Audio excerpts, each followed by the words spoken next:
There's another question by one of the person on the WhatsApp. It's Assalamu alaikum wa rahmatullahi barakatuh, Dr. Zakir uncle. My name is Sabia Tabassum from Dhaka, Bangladesh. Question: how to become Allah's favorite Muslim? How can I become Dr. Zakir Naik? I'm a big fan of yours. Please pray for me so that I can become Dr. Zakir Naik and enter Jannatul Firdaus. We Bangladeshi people love you and we respect you.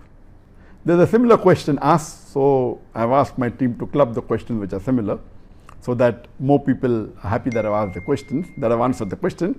A similar question is asked by Abdul Ghaffar Khan from Pakistan. Sir, I'm from Pakistan and I'm a great admirer of you. My profession is nursing and my question is, how can I become like you? There's a third question similar to that. Assalamu alaikum, sir, I am Rahul Mia from India. I want to be a Dai, sir. Please tell me what should I do. I want to become like you and Sheikh Ahmed Didan.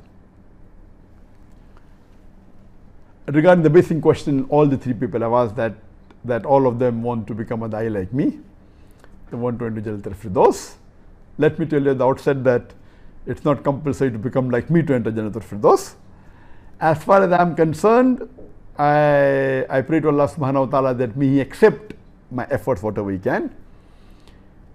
And I consider there are millions of people who are better than me in terms of knowledge, in terms of dawah.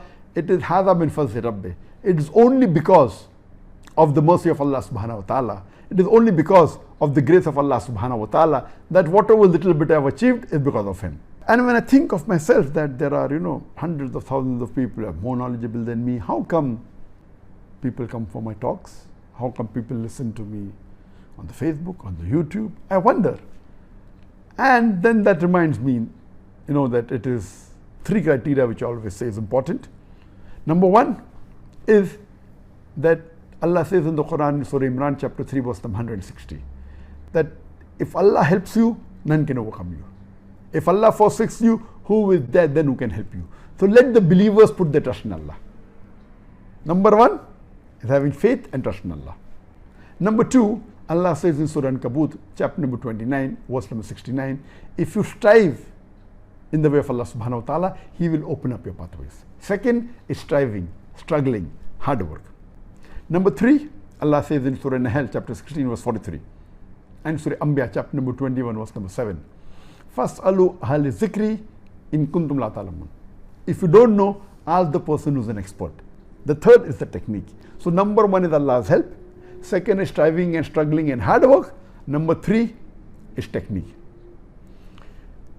As far as getting Allah's help, the more you have faith in Allah subhanahu wa ta'ala, the more you worship Him, the more you believe in Him, the more you have trust in Him, inshallah, He will help you. Imagine, I couldn't have dreamt in my wildest dream of speaking in front of 25 people. I could have dreamt of becoming the best surgeon in the world, the best doctor in the world, but in my wildest dream, I could not have dreamt of speaking in front of 25 people. Because, as many of you know, that I was a stammerer since childhood. When people used to ask me what is my name, I said my name is Zakir. So imagine what I cannot dream when I started doing dawah. When I went on the stage, I realized that I did not stammer. Most of the people, when they go in front of public, they get cold feet. For me, it was the opposite. When I speak one-to-one, I used to stammer, but in public, my stammering vanished. Then later on, when I used to speak one-to-one to non-Muslims, even that time I did not stammer. With Muslims, I used to stammer, and slowly, alhamdulillah, my stammering kept on reducing, and yet I stammer off the stage. Allah helps me, alhamdulillah. And I'm sure most of the millions of people who are watching today, most of you may have been multiple times better than what I was when I started my dawah. Allah can make such a person who's a stammerer give lectures where large numbers are attending, so why can't you do that? I don't think so I've really done any great deed, neither have I sacrificed something. People tell me, oh, I'm a fool that I left my medical profession. Some people come and say, oh, because you sacrificed your medical profession. There is no sacrifice. giving up a medical profession as compared to what Allah has given me in the field of dawah, everything, people watching, the fame which was not the reason why we did it, the recognition, the head of state meeting. Me leaving the medical profession is not even the drop in the ocean, and Allah gave me the ocean. So the basic thing we realize is that we should sacrifice the things that you love for the sake of Allah. If you sacrifice for the sake of Allah, if you take one step in the way of Allah, Allah will take multiple times more close to you.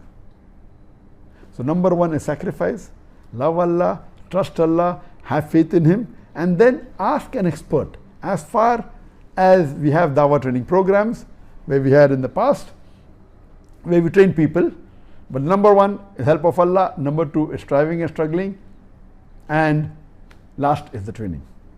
Training is not a must. I did not get training. It was Allah who helped me. That's the least important. And to go to Jannat al-Firdaus, follow the glorious Quran and follow the Sahih Hadith. As much as you implement of the glorious Quran, as much as you implement of the Sahih Hadith and the commandments of the Prophet and Allah, there are more chances that you will enter Jannah, inshallah, Jannat al-Firdaus.